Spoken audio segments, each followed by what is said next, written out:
Everyone, welcome back to my channel divine connected में आप सभी का स्वागत है। My name is Shalu. आज मैं आपके साथ में शेयर करने वाली हूँ अहोई अष्टमी व्रत की कथा।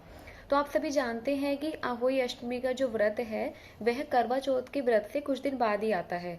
तो इस वर्ष 2023 की अगर मैं बात करूं, अहोई अष्टमी का जो व्रत है वह 5 नवंबर को पड़ रहा है, रविवार के दिन। तो आइए हम स्टार्ट करते हैं अहोई अष्टमी व्रत की कथा। तो पुराने समय की बात है, एक साहूकार के 7 बेटे थे।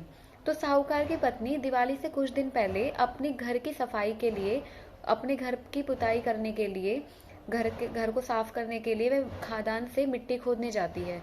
तो जब वह वहां पर कुदाल से मिट्टी खोद रही होती है तो उसकी कुदाल जो है वह साई के बच्चों पर लग जाती है, जिससे कि साई के बच्चों की मृत्यु हो जाती है।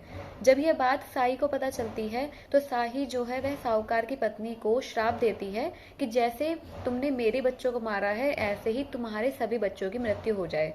अब इस बात से दुखी होकर साहूकार की पत्नी जो है वह अपने घर आ जाती है। कुछ दिन बाद क्या होता है कि साहूकार के सातों बेटों की मृत्यु हो जाती है। इस बात से साहूकार की पत्नी बहुत दुखी रहने लग जाती है। वह सोचती है कि मैं अपनी गलती का पश्चाताप कैसे करूं, कैसे अपने बेटों को फिर से वापस पा सकूं।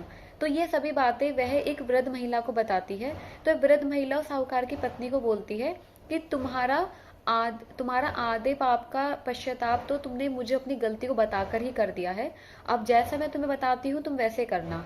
तो वह वृद्ध महिला साहूकार की पत्नी को कहती है कि तुम कार्तिक मास के कृष्ण पक्ष की जो अष्टमी आएगी, तुम उस पे अहोई अष्टमी माता का व्रत रखना, तथा अहोई माता के साथ में तुम्हें साई के बच्चों का भी चित्र बनाकर उनकी पूजा करनी है।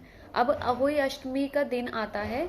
साहूकार की पत्नी अहोई माता का चित्र बनाकर तथा साई के बच्चों का भी चित्र बनाकर अहोई माता के नाम का पूरे दिन व्रत रखती है तथा शाम को तारों को जल देकर अपना व्रत खोलती है।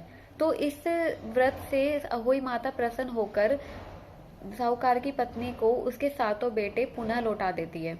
तो इस तरीके से साहूकार के 7 बेटे जीवित हो जाते हैं। तो ये थी अहोई अष्टमी अहोई माता के व्रत की कथा। तो आई होप सो आपको ये कथा अच्छी लगी होगी। कथा अच्छी लगी हो तो मेरी वीडियो को लाइक शेयर सब्सक्राइब करना। Thank you so much. जय श्री कृष्णा।